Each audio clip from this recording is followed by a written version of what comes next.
Well, welcome and thanks for joining us today on Productive Agent Podcast. We have a very special guest today, Sue Cragun. Sue has been in the industry for 21 years, right, in both lending and in title. So currently she's the director of marketing for Fidelity National Title, managing the sales team for the last 8 years. So she has some pretty good insight on sales. And so this conversation is going to be about real estate sales. I mean, so and Sue actually offers a real estate sales training for real estate agents. If you wanted to come into your office, things like that, whatever. And so you just get a hold of her. We'll talk about more about that later. But her and I are just going to have a conversation about, about being a salesperson and thriving in today's climate, right? Was that fair enough to say, Sue? Yeah, absolutely. Thank you for that great introduction and the opportunity to be here. It's a great time in the market to be talking about how to improve our sales. Absolutely. So how do you define a salesperson? I mean, do you have a definition for that or? Yeah, I think it's interesting in the title world, especially people don't want to call themselves salespeople, right? Yeah, So get we over say, it. oh, if I'm a salesperson, that means I'm pushy. It means I'm this. And what if a salesperson meant that you were somebody that delivered extraordinary service and extreme value? Then everybody would want to be a salesperson, right? And so, but a lot of times if we don't say we're sales, then we think, oh, I'm just going to give you some value and give you this, and I'm never going to ask for your business. Right. And that's where we lose it. So as a salesperson, I want to be somebody that delivers extraordinary service, exceptional value, and I'm going to ask for the business, because at the end of the day, if I don't actually get your business, then how are you even going to know I'm those things? So Right. I think encompassing changing our definition of what sales is an important part of moving forward and how we operate as salespeople. Yeah, sales to me is never, well, I shouldn't say never. I mean, before I really got into sales, I mean, I never really had anything good or bad to say about it. But a lot of people, when they hear sales, they kind of cringe, pushy, like you said, used car salesperson. My definition of sales is a series of questions that leads people to a decision. So they're either moving or they're not, right? And I always tell people, there's nothing I can say. There's no script, no slick sales line that I could use to cause you to pack up all your crap and move, right? You're either moving or you're not moving, right? And as a salesperson, your job is to figure out who's moving and get them to hire you. That's when the sale ends. Because after they hire you, then it becomes service. And then you offer the world-class service. And that the greatest market in the world to me is world-class service.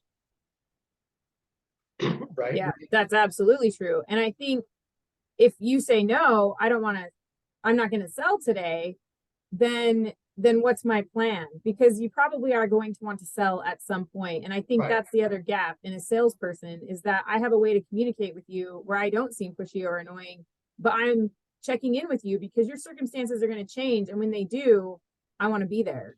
Right. Excuse me. So I always ask, well, why do people move, right? Marriage, divorce, birth, death, got a job, lost a job, got a better job, got a job transfer, right? Kids move out, kids move back with kids, right? Yeah. Parents, aging parents, sometimes they sell too, buy another house that can accommodate multi-generational living. Health, poor health, they got to eliminate the stairs, things like that. Those are all major life events, right? So somebody may not be moving today, but who knows what happens 6 months, a year from now? What major life event may take place. So tell us your thoughts on all of that. I mean, so you have the real estate sales training. Kind of talk us through that without actually, doing the whole sales training, just like Sure. maybe cover some of the the nutshell is, and we talked about this a little bit, Rob, you're a super experienced salesperson, very good at what you do. And we were talking about lead generation, right? So you have to have people to sell to from the get-go, right? So we're going to talk about where do you get those people, what works and what doesn't. And from the get-go, whatever works is whatever you do. So if you were going to have a garden, you wouldn't set up 3 garden beds and water one and weed another one and give fertilizer to the other one, right? And that's a lot of times what we do with our leads, right? I'm going to send a mailer here, and I'm going to call here, and I'm going to do this, and then I'm going to be frustrated that nothing feels like it's working, right?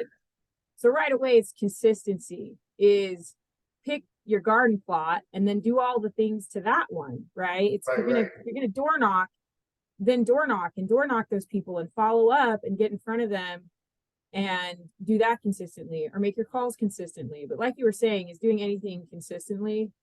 In this market, there's no like, hey Rob, you want to sell your house? And you go, yeah, I do. Oh my gosh, that's not gonna happen on every call, or 1 out of 5 or 10 or 100, so yeah, it's a rare call. Gate, right, is finding a lead source and being willing to see it through. Right. And that's where I think a lot of people fall through, because we want things to happen immediately. And there's that stat that say 48% of salespeople never follow up with a prospect. Yep. And 80% of sales are made on the 5th to 12th contact. So if you can't be consistent with your lead gen and your follow-up, like that's going to be, doesn't even really matter almost what you do outside of that. So what was that stat? You said 80, what was it? 80% of sales are made on the 5th to 12 contact. Okay, yeah. On my prospecting, when I prospect, I prospect real estate agents as a loan officer.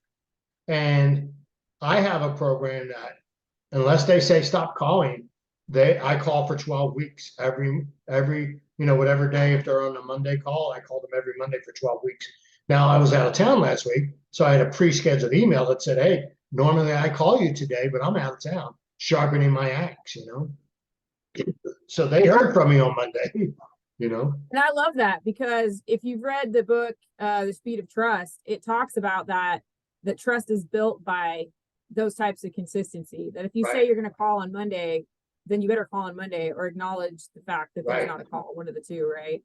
Right. So after you do that lead gen, and I love to give that I actually had an agent ask me, he's like, well, we all the agents do the same thing. And I was like, well, so like, if that's what you think, then that's going to be true. Right. So what are you going to do that's going to set you apart? And sometimes it doesn't matter if you do the same thing as another agent, but you're more consistent, because that's the agents that's going to win out. But having a good elevator pitch and knowing why you're different and why people should work with you, but also what are you going to do for them that's going to be different and outstanding? You have to know what that is, because if somebody says, well, what's different about you? And you're like, well, we're all the same. I'm not compelled, right? Yeah, no, I don't think I'm the same as the rest, So, I mean, my company that I train with, they did a survey of 10,000 real estate agents, because like I said, I market to real estate agents. And their issues with loan officers were, they don't close on time, not communicating effectively, and not following up on leads, So, and so I built my whole business model around solving that problem. We close on time, we communicate effectively, and I follow up on your leads like green on a pickle. It's like, that's it. And so that's the key. The same thing with, like, let's say you're working for sale by owners, right? You're not going to call FSBO up and they're like, oh man, Sue, thank you. I'm so glad you called today, because I've been waiting for you to call. Let's list the property. That's not how it works, Usually when I call for sale by owners, the first thing I wanted to know was, I want to qualify how urgent is their moving. Are they a perennial that they put it up for sale every year? Or, they're a trailing spouse, and as soon as it sells, they're gone. Where do they fall into that spectrum? That was always my first round of calls. I was just trying to sort them into who I want to follow up with and who I don't want to follow up. And the meaner ones, I like the meaner ones, because they got rid of everybody. If they were like nasty on the phone, I'm like, sweet. I just would ask the next question. I would just let it roll off of me. I didn't care what they said. I just say, great. So, well, how soon would you like to be sold? And it would take them so off guard, because they were so used to coming at you, and you cowered that when they did it to me, I just asked the next question and they're like, and they would actually answer it. And then now I have them calm down, but usually most agents can't get past that mean spot and they're like, they go away. So I'm like one of two or three that's actually talking on there. So. Yeah, I love that. And I think what you bring up there is a super great point, is that rejection, right? So a lot of our calling, all of that gets held up because of that call reluctance. And we're afraid to get rejected and we don't want to have somebody be mean to us. So how do you let those, how do you manage that? Well, me personally, I don't identify,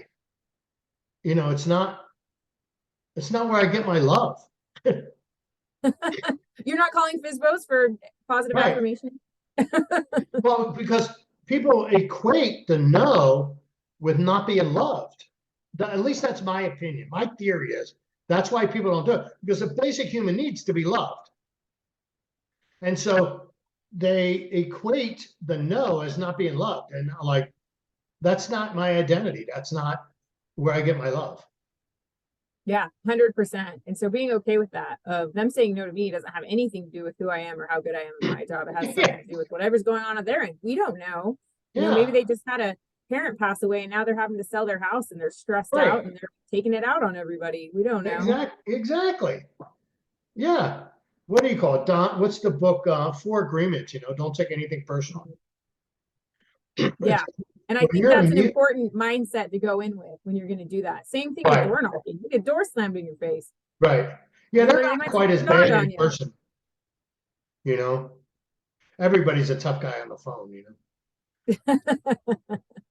Yes. But in person, they're a little more cordial. I mean, I get calls all the time. I just say, hey, you know what? I'm really not interested. I appreciate your time. Have a good day. And I just hang up. I'm not waiting for them to acknowledge what I say. I just thank them for their time and hang up. And I do it politely because I am a salesperson. But yeah, rejection is the number one key.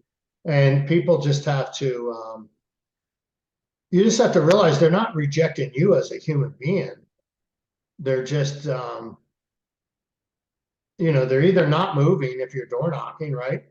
Or cold calling, when do you plan on moving? Well, I don't. Well, okay, did they reject you? No, they're not moving. They're either moving or they're not.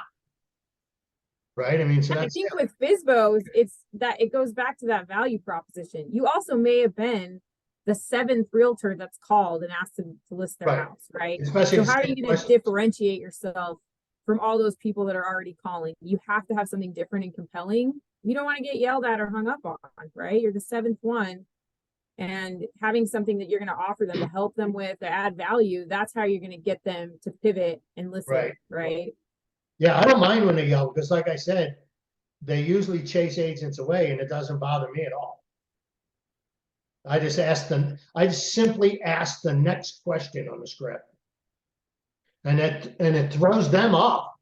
On the what? What do you use? I just simply ask the next question on the script. Yeah. So yeah, tell us about the script, right? I mean, that's another thing that we would talk about in the process, right? Is having a script, which is so key for those situations, right? If somebody's yelling at me, now I'm like fight or flight and I've forgotten, but if I have a script, then I can stay calm, right? And I can go right into the next question. I'm not panicking. I know exactly what to do. And so I think I simply ask the next one. And I think that scripting, do you use scripts for all of your prospecting? Do you kind of have an outline of what you're going to say and objection handling?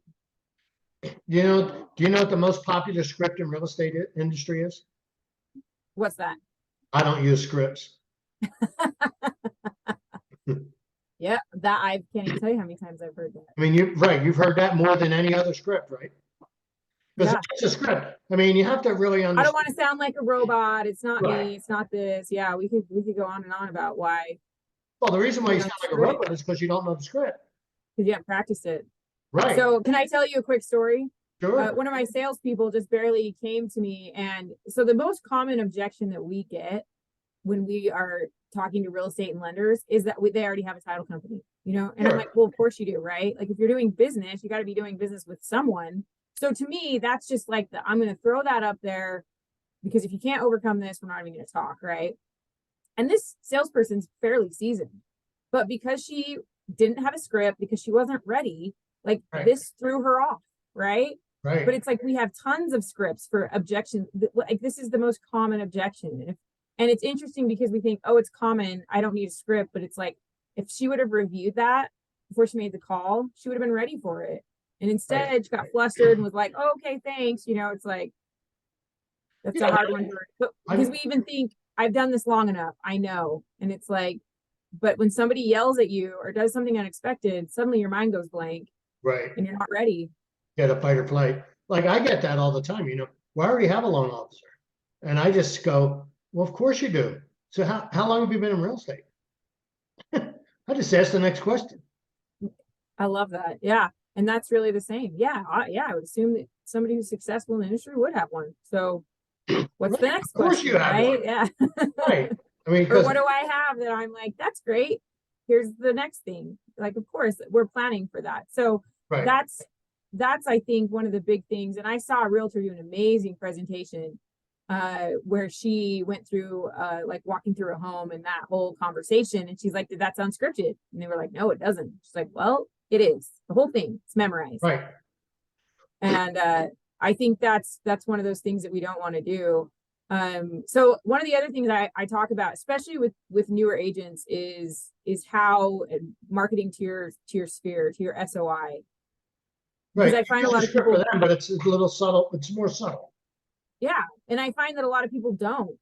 And I'm like, when you're just starting out and you're not staying in contact with your SOI, 5 years from now, you maybe don't have to cold call because you've Right. got this big sphere you can call, but you haven't followed up with them. And now you're always in this cold call mode. Right. And so that's one thing that I'll go through. I don't know if you have suggestions for how to contact their sphere. I have quite a few ways. Yeah, I always, you know, like I like sending a post. I teach a thing called the rule of one. So meaning one email a week, one snail mail a month or direct mail, you know, and then one direct contact per quarter. And direct contact is voice to voice, face to face, you know, Zoom call, obviously. And, you know, agents always ask, what about text? And I'm like, no, because to me, text falls in line with email. You know, it's just it's a written communication where I want a direct communication. You know, but and they go, and then I always say, well, they can go back and forth, you know, they can respond to your text. I'm like, the problem with that is in text communication, it's the tonality of the reader, not the tonality of the writer. And so things can be misconstrued all the time, where you need to be on the phone talking to them. You know, once a quarter. And all you have to do, like if you're working your database, all you have to do is say, hi, you know, how's it going? I haven't talked to you in a while. Yeah. And what I love about your process is that 2 out of those 3 things can be automated, right? I can automate a postcard to go out Right. monthly or quarterly. I can automate an email to go out so that I'm not spending a ton of time doing it. Right. And now set it once up a and forget it. quarter, calling 5 people a day. And to your point, I totally agree. I think there's some people whose voicemails are going to be full. Maybe they're not going to answer you. And one of the great tools of technology, because I do agree with you with text message, is that if you leave them a message, right? But let's say their voicemail's full, Right. is you can send a voice recording through text. And Right. I've forgotten about that feature a few times, and then I'll have somebody use it and I'll think, wow, like how cool was it to hear their voice and Right. remind me like how much I like them. Like the connection to Right. their voice was so different, just to what you're saying. And I think we forget about that tool sometimes. But I think that when people call, it's like, hey, I took the effort to call, because we all kind of joke like we don't use our phones for phones anymore. We use them for everything else. But No. Yeah. you No. know, it's like if you can't get through on a voice call, then do send a voice text or even a video, right? Right. Like a bomb short, bomb. 10-second video. Right. They see your face, and then use their name, and they know that wasn't even a generic video. Like you made a Right. 10-second video for me, and Right. even if I don't respond, like I saw you and I appreciated it. So I think that like for what you said, I think for people that feel overwhelmed, I'm like, that's a simple as it gets, right? And that just comes down to the consistency. Would it be overwhelming if I was trying to call all 500 of my SOI in Yeah, 2 days? Like, yeah, I'm never going to do that, right? That's, right. that's, but if you can have a plan where you're doing, I'm going to call 5 a day, and there's tons of things to call people about right now. Everybody's curious about the real estate market. But Right. even just asking him questions like, hey, like, have you had any life changes? I just want to be there for you when your needs change. Like, Right. would you be offended if somebody made that call? One of the things I talk about that people are always worried, we're always worried about bothering people. And I always say, well, if you think you're bothering somebody, then you are. And Right. You gotta change that mindset. exactly. So if I'm just like, hey, I genuinely want to be there for you when your life changes, or I'm just calling to see how you're doing, or I'm just calling to remind you that I'm in real estate, because people forget, like, that's a true Right. statement.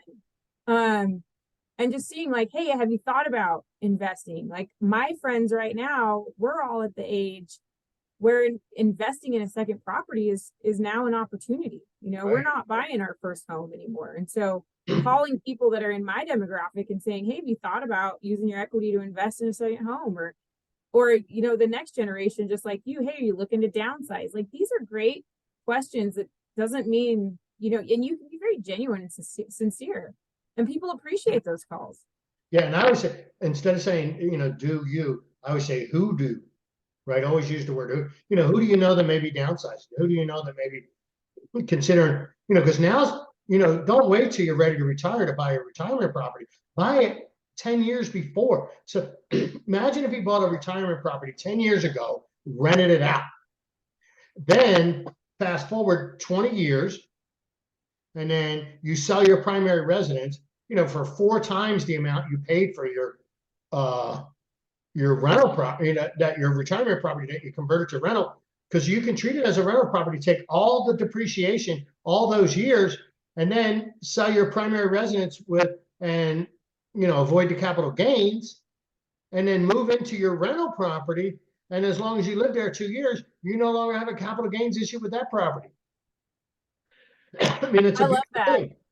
And how many times do you hear somebody say, I wish somebody would have told me that when I was that age, Right. right? Like, this is our opportunity as these real estate professionals to give people these ideas. They don't, Right. Call them up they and talk. might say, do you have any real estate needs, Rob? And you'll be like, no, because you have no idea that you I can don't even take know what my advantage. needs are. Right. Or what your options are, right? Right. Yeah. Most people don't think 10, 20 years in advance. Right. Or that they can use their equity that way. There's a lot of Right. things that we know that maybe we assume other people know, and it's easy ways. And that's one of the things I love to just brainstorm with people. Like, there's so many easy ways to call people and just have a conversation, to add Yep. value, to be sincere without saying, hey, I'm just looking for a deal.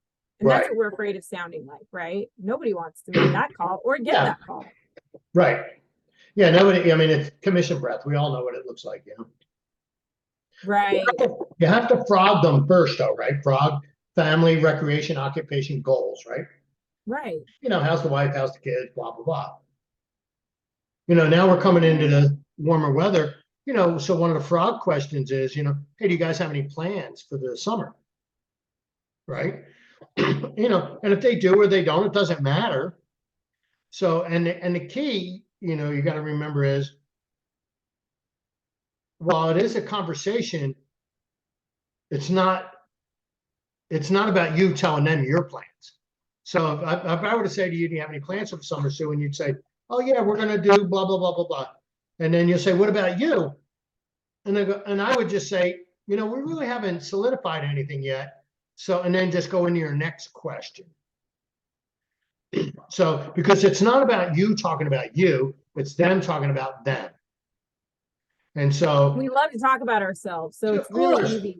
Sure. Fall into that trap of people asking me questions and then finding out like, oh my gosh, I just talked the whole time instead of getting them to talk. Right. And I love having those business. responses. Here's what I'm going to say, to have a great response to that, but also to keep in control of the conversation. Right. Right. So I practice. And that's when we start answering questions, they have control of the conversation. Right. And then, and plus you're wasting valuable time. So I practice a technique called comma new question. So when someone asks you a question, you answer, but a comma at the end of this but a comma at the end of the answer, and then you go into your next question. So that way there, and you want to keep your answer really short. Well, we really haven't solidified any plans yet. So how's it going at work? So I just rolled right into the next question.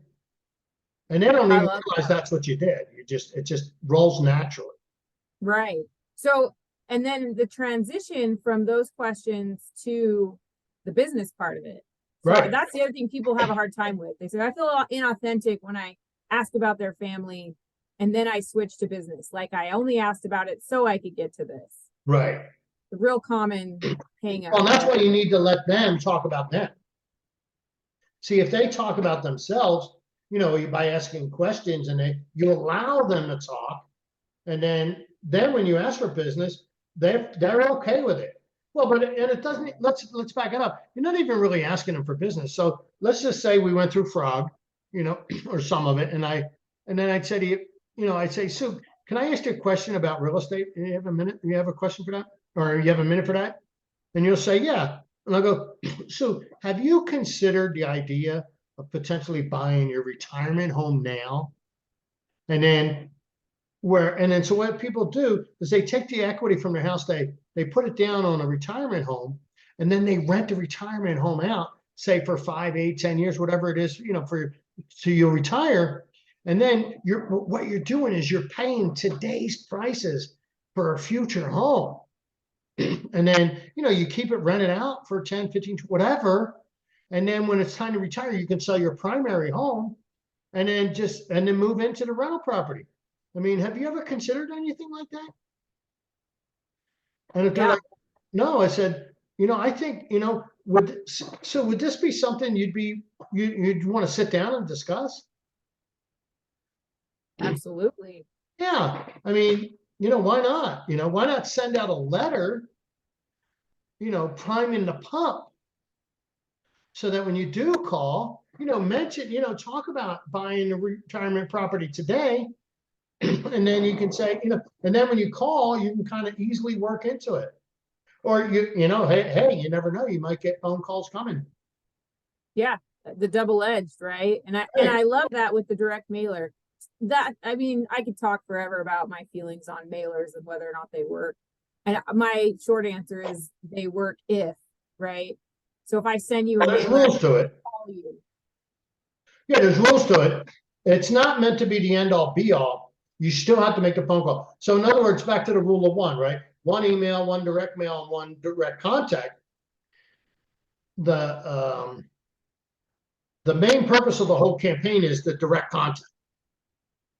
The email and direct mail and the social posting, those are all supplements to the direct contact. The direct contact is the primary source. Everything else is a supplement. So that's the key to it. Telling people that the way to lose weight is by watching what you eat and exercising. Right. That's not the answer I wanted. I wanted you to tell me that I could just send out a bunch of mailers and then I would just sit by my phone and it would just start ringing, right? Right. Wrong answer. And that's the great thing is when we feel like we don't have a reason to call and we've sent them some mail or we've door knocked by them, is now we can say, hey, I mailed you something. And whether or not they got it is really irrelevant. You don't even have if to they mail got it, something. great. But if not, you're starting with, hey, I did send it. Right. And did you get it? Oh, if you didn't, well, here's what it said. Oh, if you did, great. Let's talk about what did you think? Right. I have lots of clients right now who are doing this. They're buying these retirement homes now, and it seemed like a great idea. I wanted to share it with you. Believe it or not, you know, even though rates are as high as they are, refinancing to consolidate debt is because what happened was people had other debts like credit cards and things like that. You know, car rates are high, credit card rates are through the roof, you know. So even though rates may be, say, 6.5, you know, depending, so let me qualify to the audience, there's probably about 14 variables that go into to determine your actual rate. So that's not a rate quote. So if you heard somebody had it lower, we have it lower too. So anyway, So, but if you got a 22% credit card rate, and you got a 9% car, you're better off refinancing into 6.5. Because not only just that, you can refinance into 6.5. And then if you could afford it, the other payment, in other words, the higher car payment and the higher credit card rate, if you took that same, you lowered all your monthly payments, but if you took that leftover money and started applying it to the mortgage that has the higher balance, you'll actually pay it down faster. So you could pay off the same debt faster by refinancing. Well, when I was a loan officer, rates were 6.5. They were 7.5, Right. 6.5, and those are a lot of the deals that we did then. Right. And so I'm glad you brought that up. So how are people talking about, here's the next challenge in sales right now is, people are it's really hard. We've had 10 years of low rates and now we've got these higher rates. And so how am I buying a home? How am I mentally buying a house? So, and I think educating people about the way the real estate market works is helpful. Right. So the real estate market over time always trends which way? Right. Here's the thing, and I ask buyers, would you prefer lower rates? And they go, yeah. I said, do you understand what's going to happen if let's say rates went from 6.5 to 5.5? What do you think is going to happen? Well, they're going to drive up the price. There's going to be multiple offers. You're no longer going to get concessions, so you're actually better off buying now with a higher rate because you can maybe negotiate seller concession, and you're going to get it at today's price where it's not being driven up. And then you can refinance later if rates go down.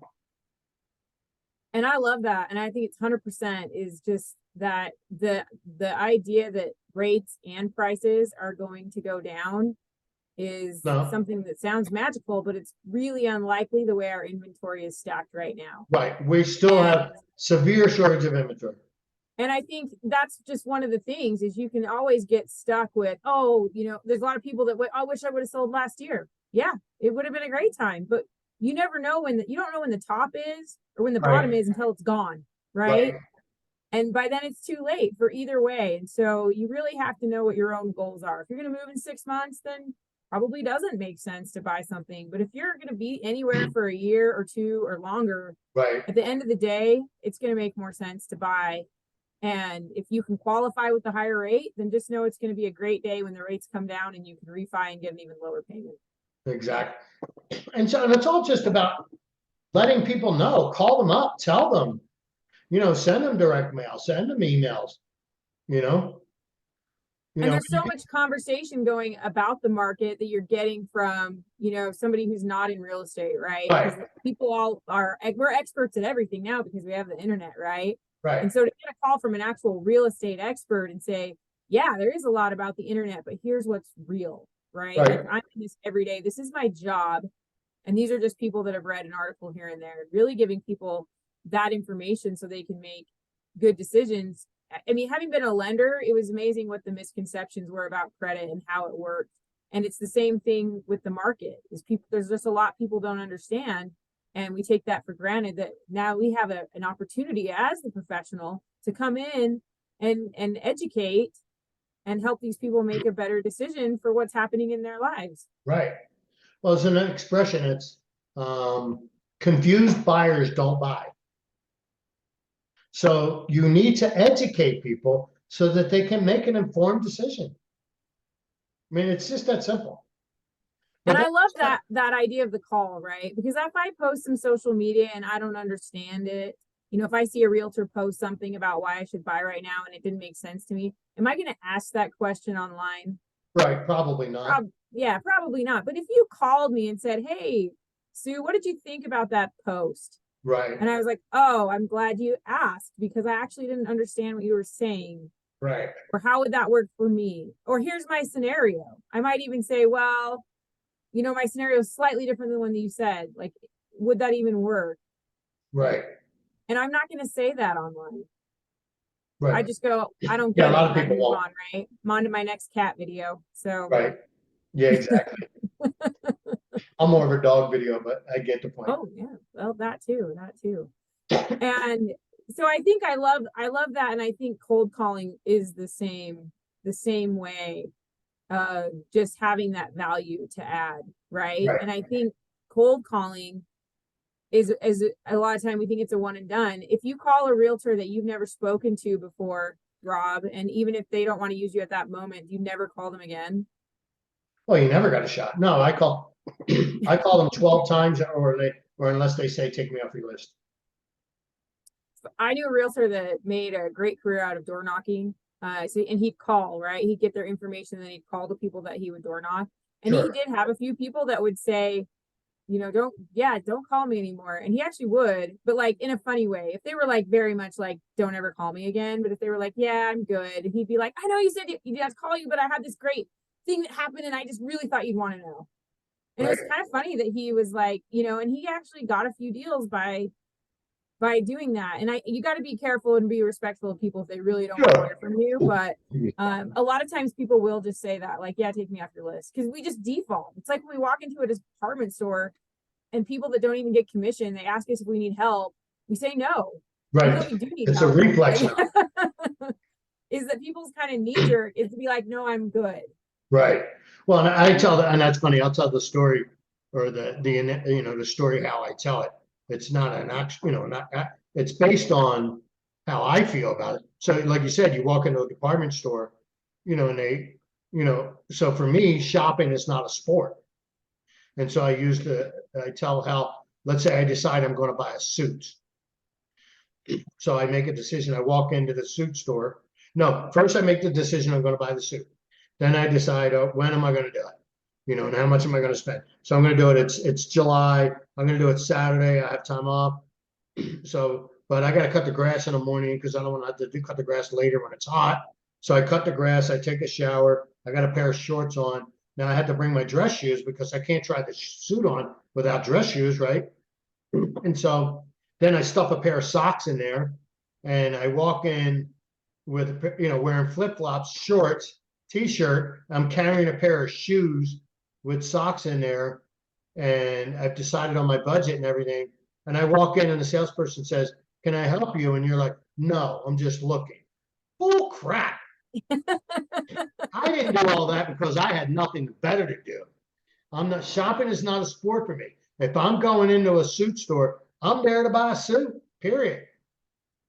So they know, see, and the retailers know that you're going to say no. That's why they immediately walk up to you and say, can I help you? And you say no. And then what they do is they walk away and they keep an eye on you out of the corner of their eye.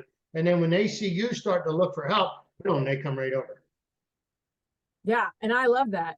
And they know one of my favorite quotes is from Henry Ford, who says, if I asked the people what they wanted, they would have said a faster horse. Mm-hmm. And so I think on that same token is when people say, no, I'm good, that's where you have to be ready with a question, right? Or to ask them about the investment properties. Oh, okay, you're great. Even though I know you said you're great, like, have you thought about investment properties? Right. And then they're like, wait, no, I haven't, because they might just think you're talking about their primary residence. I haven't not even entered my realm of possibilities that it could be. Right. There could be other options out there. Well, people are sitting on a ton of equity that, it grew, in leaps and bounds in the last several years. However, it's still going to grow. Excuse me. But why not have two properties growing? So let's say property values are going to go up 4% this year.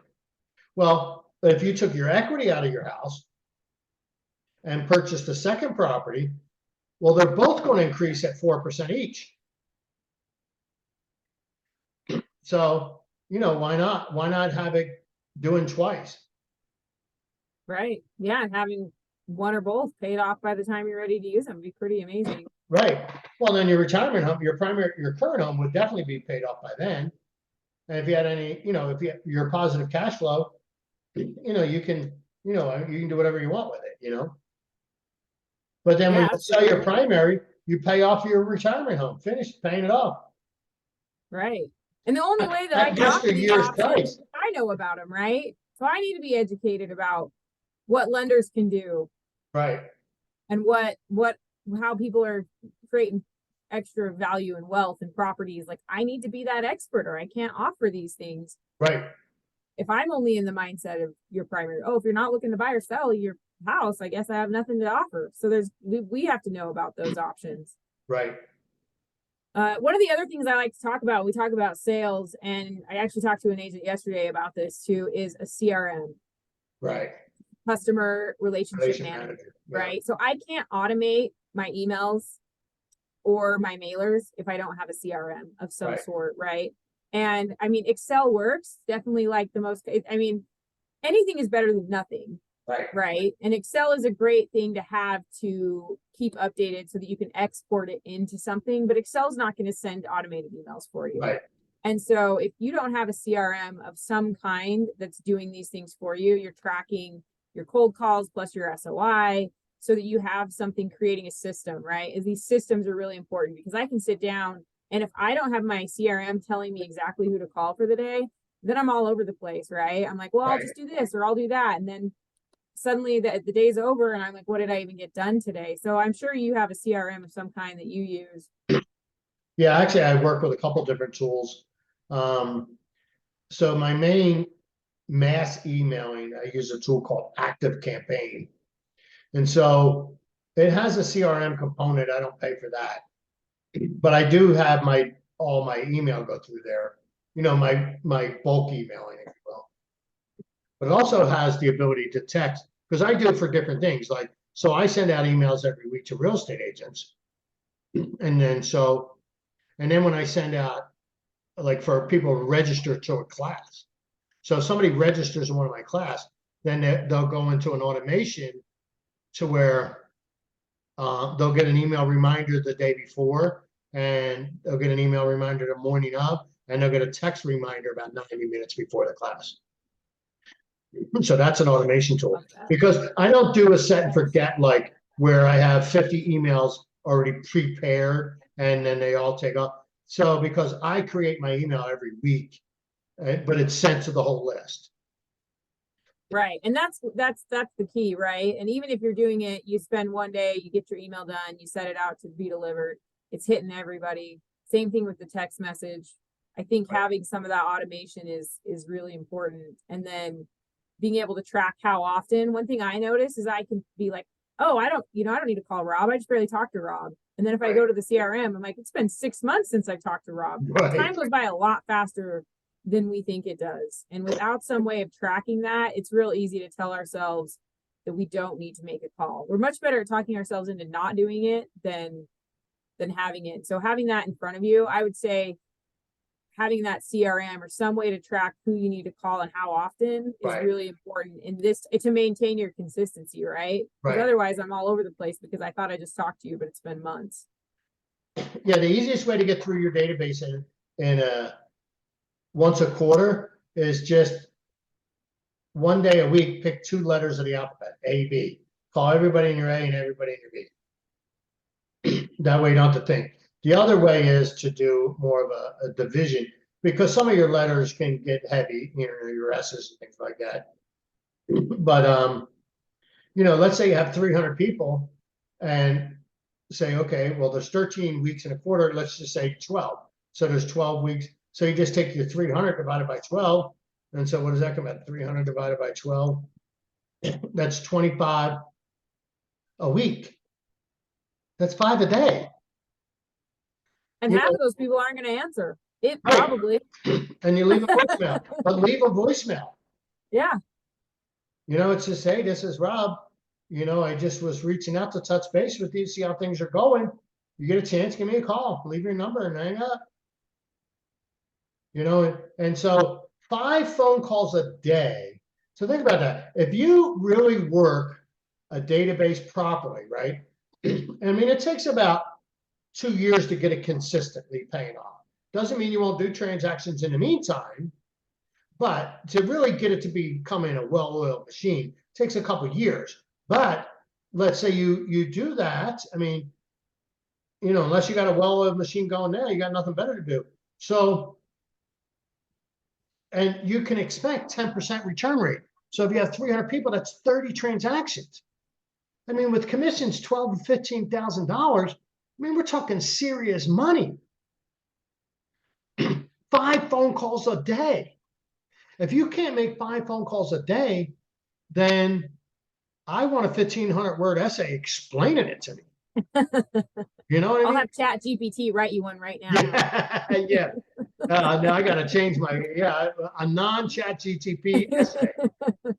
Yeah, because that's changed that, because I'll get one in 3 minutes, Right. Yeah. But I think even just talking about that briefly, I know it's new, but if you really have a hard time knowing what to say in an email, I used it for a newsletter. I just said, Right.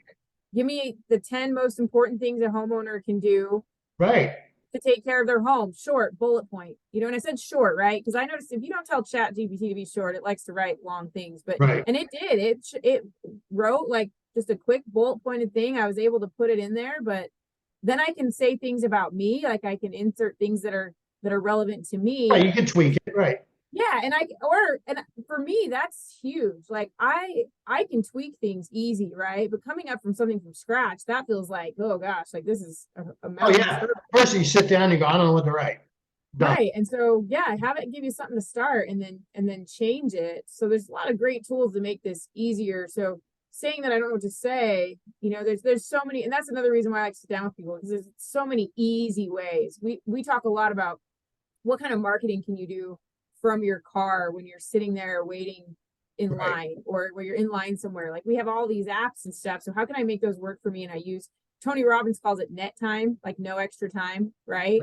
So that an example of that would be sending some of this stuff out from an automation thing while you're waiting, or making your 5 phone calls while you're driving, right? So that's what you're saying. You're like, you can't make 5 phone calls. I can make 5 phone calls in the car on my way to my appointment. Like as long as I have that information, then I'm being very effective with it. And I think what I'm really trying to get down to is there's really no excuse, right? We try to say all these, I don't have time, I don't have this, I don't have that. What we're really saying is I'm not organized, or I'm not committed. Done. Yeah, we said that saying at the same it, time. if you're committed, you find a way. If you're committed, you find a way. If you're not, you find an excuse. 100%. And I, for me, it's the system. Is if I don't have this lined out, like here's what I need today, and it's knowing those numbers, right? I want to do 30 transactions. Well, I need to know how many appointments do I need? How many calls do I have to make? Right. And I need to have, where am I going to get those people to call? That's why I kind of start with that. So I need to know all those things so that I can say, great, if I make 15 calls, cold calls a day, and 5 calls to my SOI, then I'll get X amount of deals. Right. So like you said, where do you get those? So here's the best memory jogger that I'm aware of is the yellow pages. What's that, Rob? Exactly. Well, they're really skinny now. They're no longer booster seats like they were when I was right. Hold up the couch leg. Yeah, exactly. But what I do is, so you just open it up to the first, because what it does is it's really listing every job. So if you really want to build your list, so what the exercise I teach, sit down, pencil and paper, and I'm not worried about phone numbers, emails, address, none of that. I want you to just write a list of people, then go back and fill in the holes. So when you take the yellow pages, you open up, say, to accounting.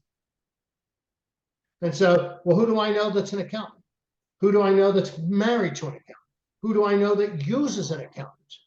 Who do I know that may work at an accounting firm? Write their names down, right? There's 4 questions I just had. You go to adoption. Who do I know that's adopted? Who do I know that maybe adopted a baby? Who do I know that works in an adoption agency? Just go through all the jobs in the yellow pages. If you did that, and by the time you got through all 26 letters, you'd have a serious list of people. And then the tedious task work is getting all the names and numbers. I mean, not the names, but all the numbers and emails and addresses. It's very, very tedious and time consuming, but you only have to do it once and then work it.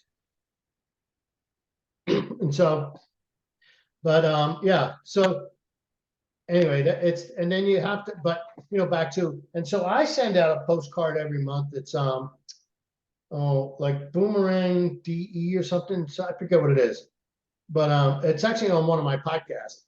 So it's on the podcast Set and Forget.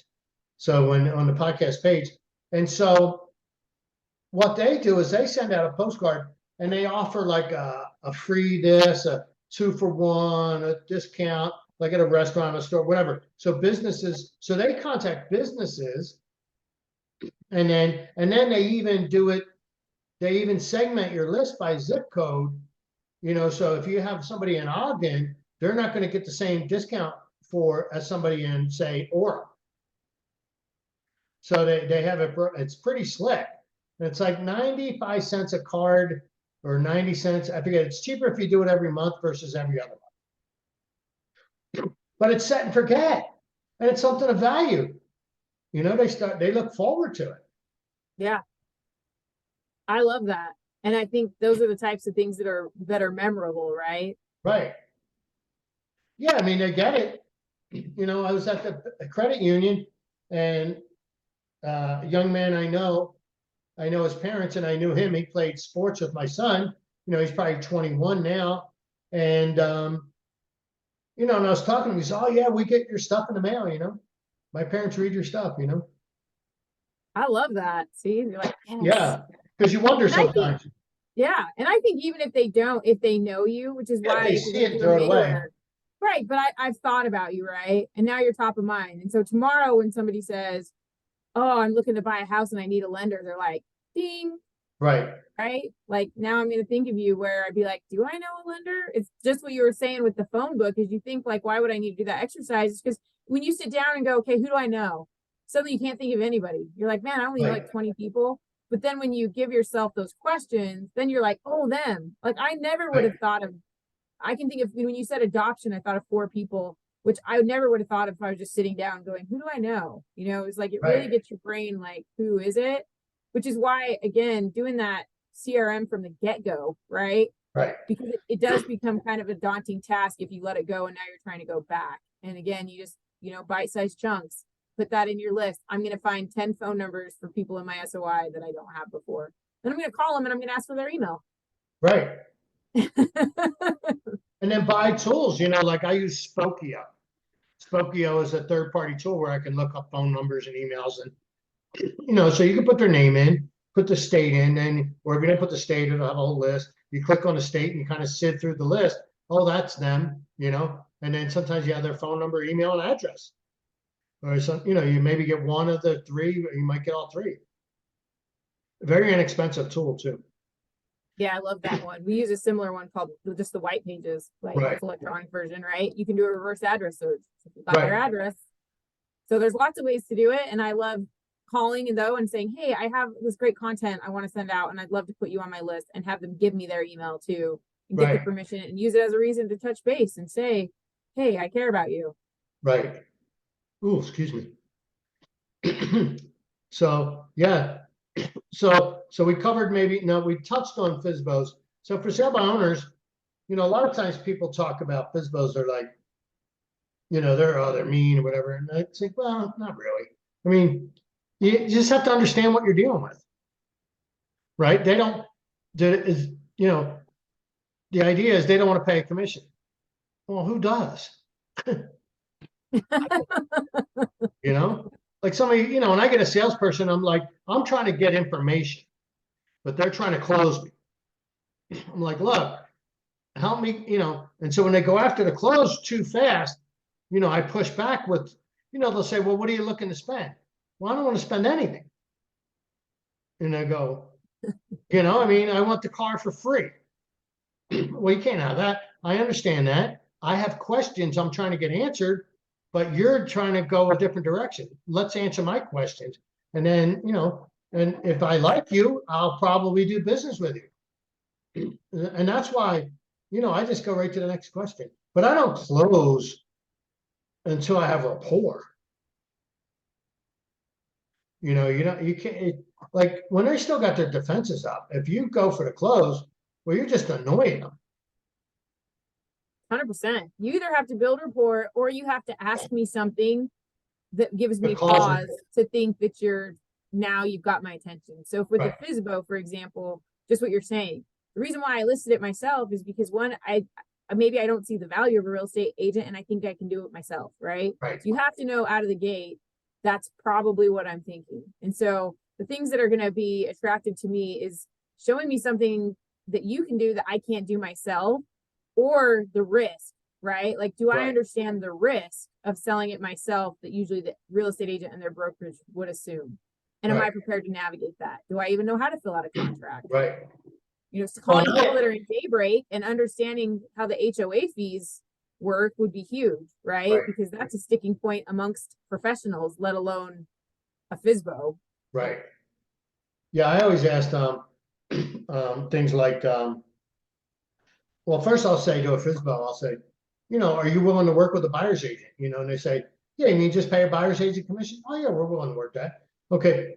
So, typically if you're a listing agent, you're charging like double what you would pay a buyer's agent as a listing broker. So they're already halfway there to paying you. So now you only have to talk about a half, right? So, and I would be like, Sue, so you're already willing to pay a buyer's agent's commission. So let me ask you this. So if I could actually show you how I can net you at least the same amount of money, if not more, and get the house sold when you wanted to sell it, I mean, don't you think it makes sense for you and I to get together? I mean, how do you say no I'm to that? thinking about it. Yeah. Yeah. The other one, and so one of the ones I'll throw at them, I call them curveballs, when they're trying to get me on the ropes, and so I want to stop them. I want to do a pattern interrupt. And I'll just ask this question. It's designed to get the control of the conversation back. So I'd say, Sue, do you know if your homeowner's insurance will actually cover if you made a transactional mistake? And they're like, you just stopped them dead in their tracks, and they're thinking, and now I got control. I love that. Yeah. That's great. And that comes back to scripting, right? Right. What do I do when I've lost control of the conversation? Oh, there's my question. Just ask Boom. a simple question. Back on track. Right. Sue, do you know if your homeowner's insurance will cover like an error in the transaction? What if you make a mistake? Well, see, we have insurance. So if I make a mistake, we have insurance to cover it. So And then I'd be like, what kind of mistakes can I even make? I don't even know. I don't even know how bad I could screw this up. You're about to tell me though, because that right. changes things for me, right? Right. So what I'm saying is, how hard could it be? Right. That's and then you're going to come in and say, well, these are the things that happen in transactions that aren't covered by a regular person. Oh, shoot. Well, maybe that is worth a percentage of something to me. That's why we buy insurance, right? Because we pay for peace of mind all the time. Right. Well, and then I would just close with up like, Sue, so I don't need to tell you, you already know that exposure is what's going to net you more money, right? You know that. And when you say it the way I just said it, they're going to agree with it. Right.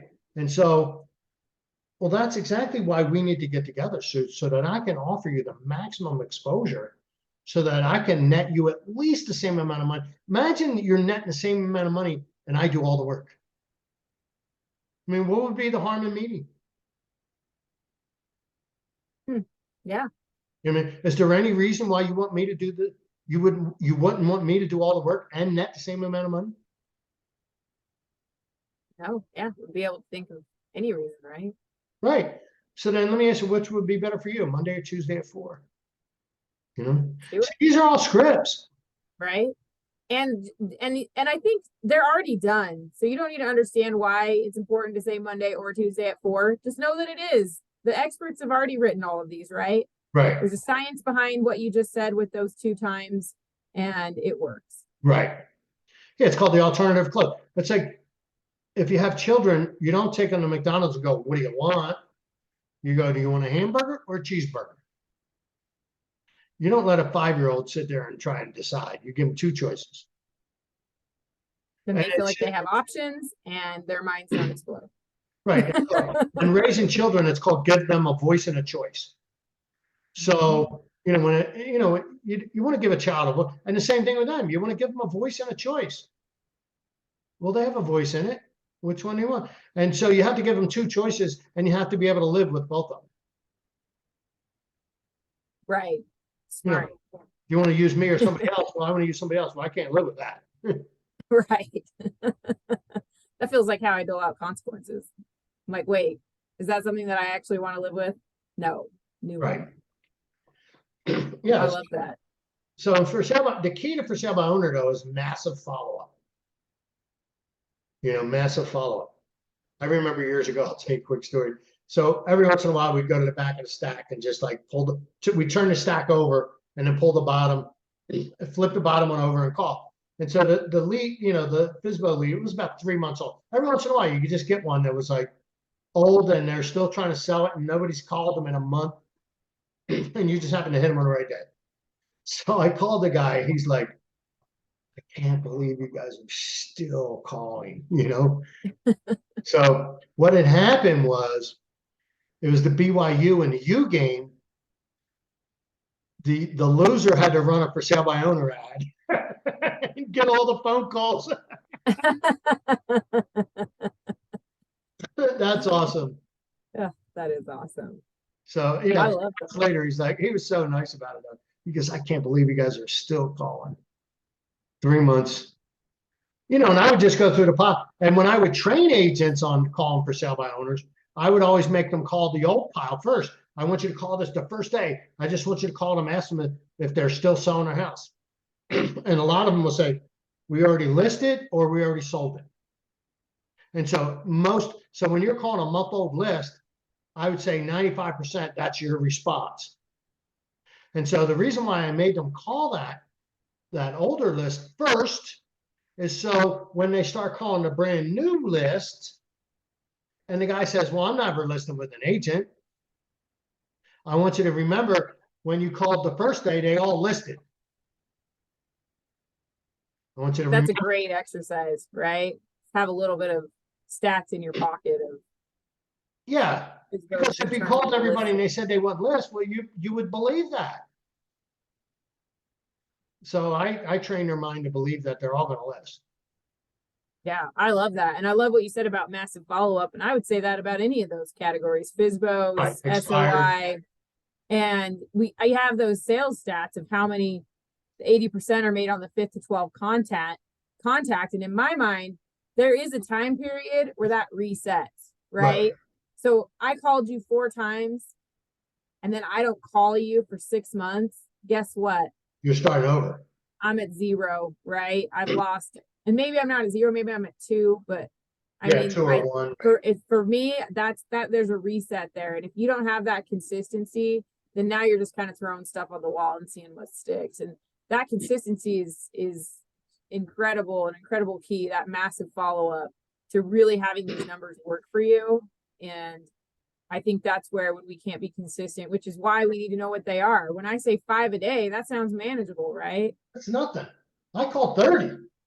Sure. Yeah. You build up to it because now you're like 5's easy. Now I can do 10, but we think, oh, I got to make 30.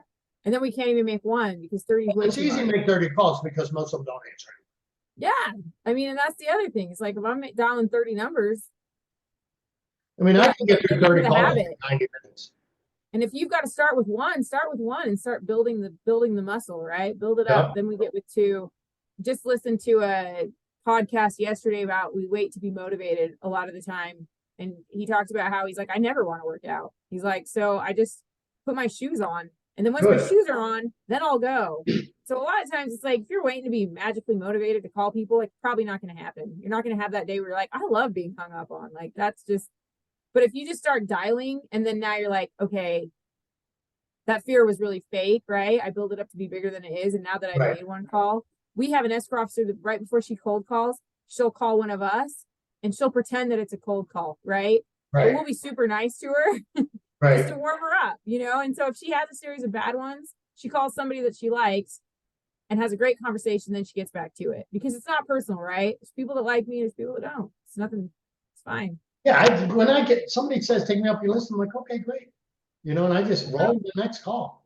I just, I'm calling up a spreadsheet, so I just highlight it in red. Because my call sheet, I mean, I have everybody in a mailing system, but my call list is in a spreadsheet. I just mark their name red and just make the next call. It's that simple. Keep Then going. at the end, I move, I take out any of the do not calls, move them all out. I love that. But I love keeping that and building the muscle, starting it out, and you'll get there. If you start with 5, you'll get to 30 because you'll realize it's not that hard. And if you have a script, you know what to say, that makes it easier too. Because that it goes back to the resistance. I'm not going to call because I don't know what to say. Right. And then I sit there trying to figure out what to say, and then my time goes by and I haven't done it. So having the number and knowing what to say, then it's easy, and then you'll be able to Right. make more calls, and suddenly that's dialing for dollars, right? Right. That's smile, dial, and earn a pop. So I'll tell you a quick story. So it's called the Dr. Butler script. And so the guy that gave us the script, he's a mortgage trainer that I go by. So he tells the story. He says, my wife said, I was talking to my wife and she said, Dr. Butler called. And he says, I'm friends with Dr. Butler. We've known each other for years. And so, and I'm like, Dr. Butler called? She's like, yeah. And he goes, well, what do you want? He goes, well, I just wanted to check in and see if everything was okay. And he goes, Dr. Butler called you? And she's like, yeah. And then he finally said, I mean, you actually spoke to Dr. Butler himself? Well, no. His office called, Jill from the office. And so, but they use what they call the Dr. Butler script. So I would call you and I'd say, Sue, this is Rob from Dr. Butler's office. Dr. Butler wanted me to call you to see how you're doing. And so, and to see if you needed to talk to Dr. Butler about anything. Oh, no, everything's fine. Because they use their name so many times in the script, she's like, Dr. Butler called me. That's called the Dr. Butler script. So you can actually hire somebody to make phone calls for you if you want it. Now, I wouldn't hire them, if somebody from my office called you and said, Sue, this is, Bob from Rob Aubrey's office. Rob just wanted me to check in on you, see how things are going. I mean, would you be offended by that? No. No. You'd be like, damn, Rob's moving up in the world. Yeah. Well, that was nice of him to think of me. Right. We use that strategy when our assistants will call the client and they'll say, hey, Rob Aubrey asked me to call you and introduce myself. Right.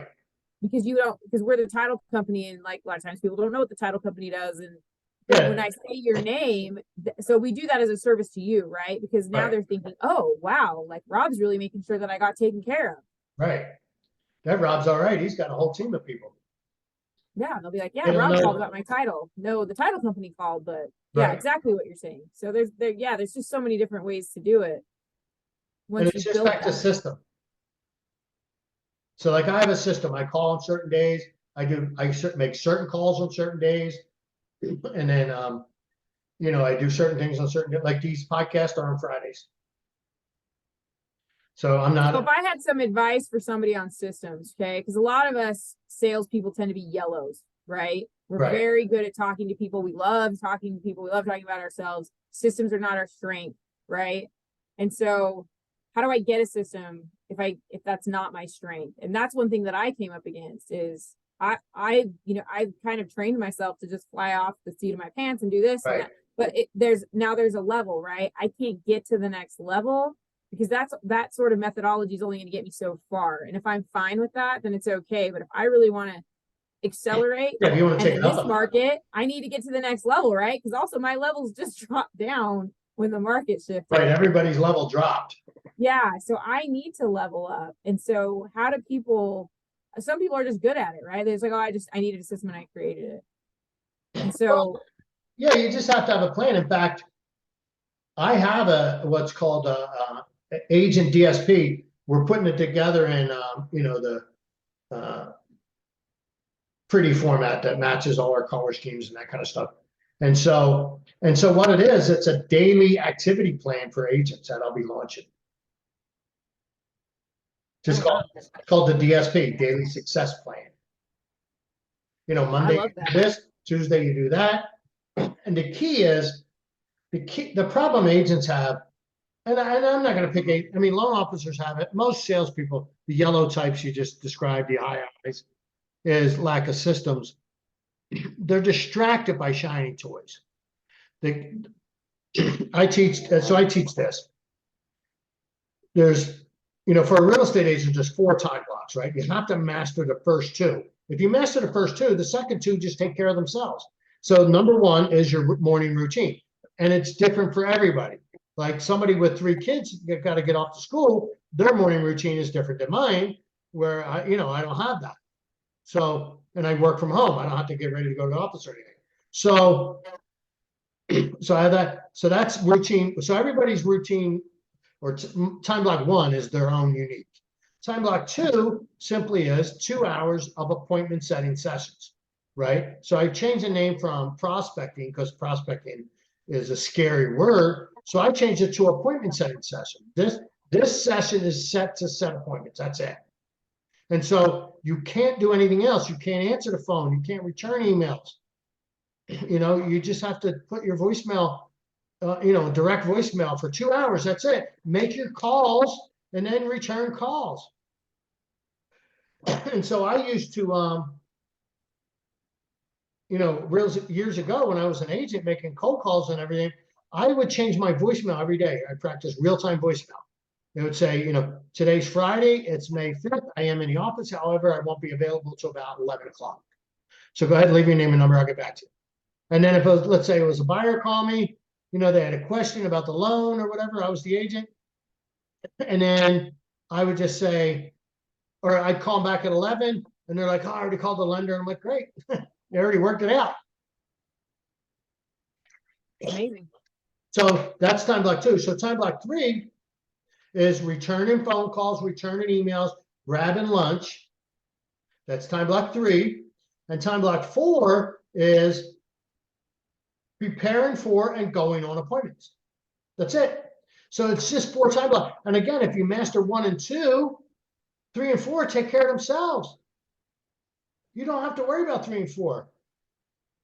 Right. So I hear you saying if I'm an agent and I know how to create a system, I can call you and partner with you and you're going to help me. You'll be like, here, I've already done it. Here, I can give you the program. So right. I think that's great, is to find somebody who's done it and just copy theirs. Like, why reinvent the wheel, right? I pay $2,000 a month to copy somebody else's systems and tell me what to do. Because it's that big of a deal. It makes it that much easier. And people are like, why do you need to spend that kind of money? I'm like, when you spend the money, you're committed. See, if it's free, then you're like, you're left to your own device. Now, some people are self-motivated. I mean, I'm pretty self-motivated. My coach tells me that. He goes, yeah, he says, I know when we give you a laundry list of things, it's going to happen, Absolutely. It doesn't always happen 100%, but I mean, it does. Right. I mean, 80-90%, you're still better off than most. And I think a lot of us are self-motivated, but if we don't know what to do, then we're just all over the place. And so I think having that, like, here's what you do, you don't need somebody to say, get out of bed and go do this, but I need to know what this is, because I'll go do it. Right. I don't want to get bogged down with like, what's the process? I've got a time block. And I do think there is some discipline, right, to that, is really turning that phone on silent, is really sticking to it and not saying, oh, okay, I'm at home, so maybe I'll just do the dishes and then I'll start my time block, and being really committed and disciplined to those time blocks. And if it's critical, create some accountability around it. Some of us need that. Right. Well, and there is no appointment that is more important than your appointment setting session appointment. Right. I mean, 100%. In real estate, that's the first one we'll navigate around, right? Right. Well, and the thing is, like, what can't wait till 11? Well, what if you have an emergency? I'm like, well, call 911. I mean, what are you calling me for? And then I had an agent say, what if there's a plumbing leak? Call a plumber. Why you call me? I mean, don't make any deadlines 11. I mean, sometimes you have 11 a.m. deadline, and I get it. But try to make your deadlines later in the afternoon. You don't have to worry about it. Duh. Yeah, love that. I love that. I know a lot of agents that make calls the morning. They do it. There's that Brian Tracy book, Eat That Frog, because the more we put it off, and then the afternoon's when most of the fires come anyway, right?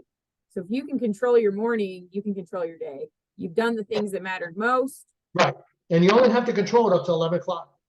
And if you start calling at 8:30, you don't have to control it till 10:30. That's it.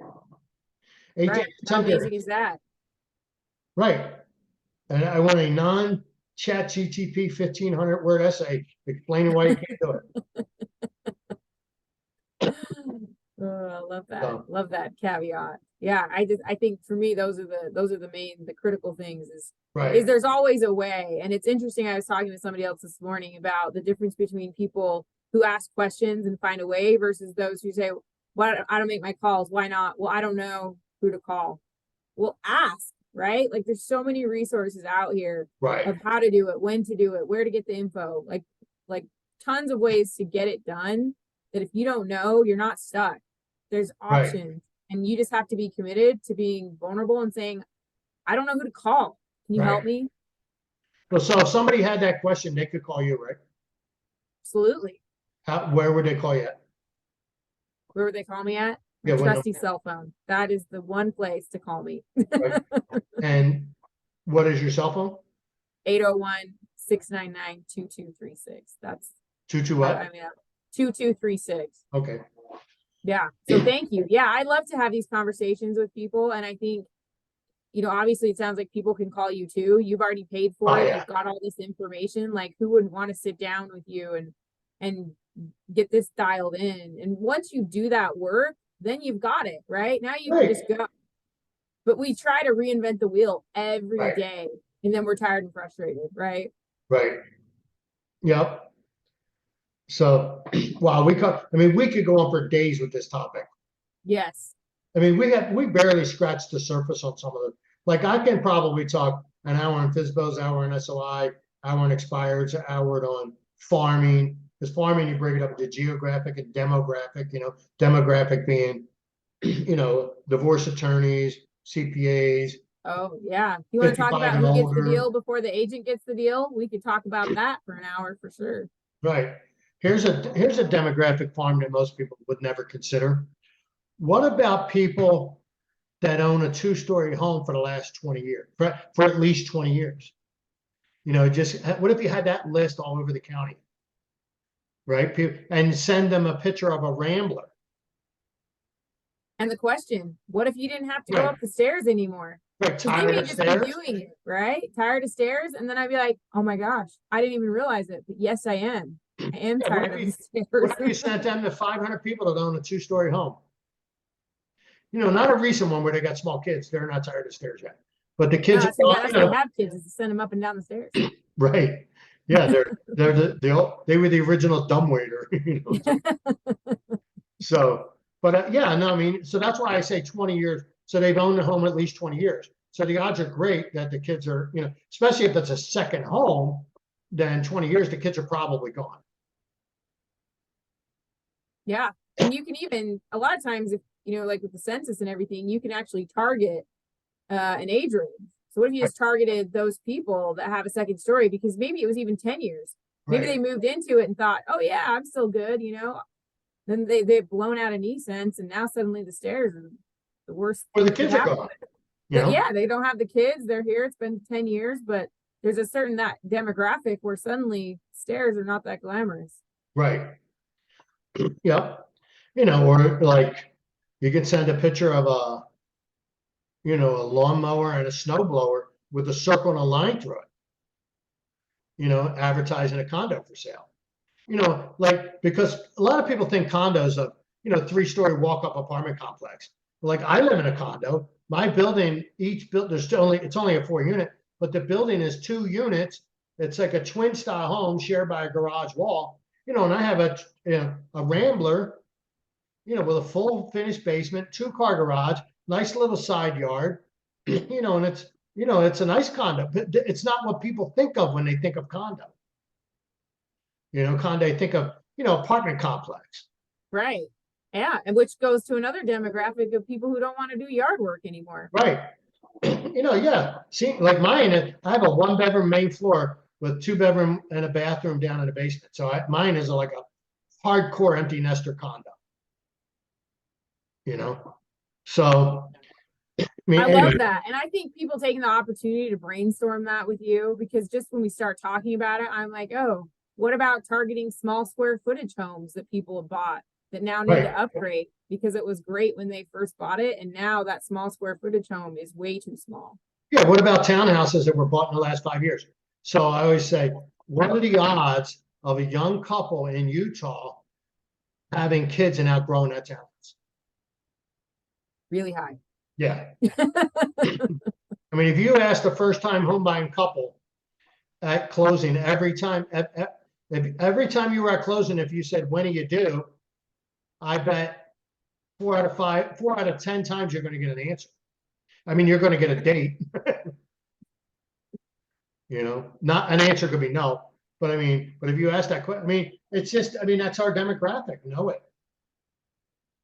So Yeah, 100%. So much opportunity. Yeah, if you want to do a whole other podcast on micro farming and that kind of thing, then right.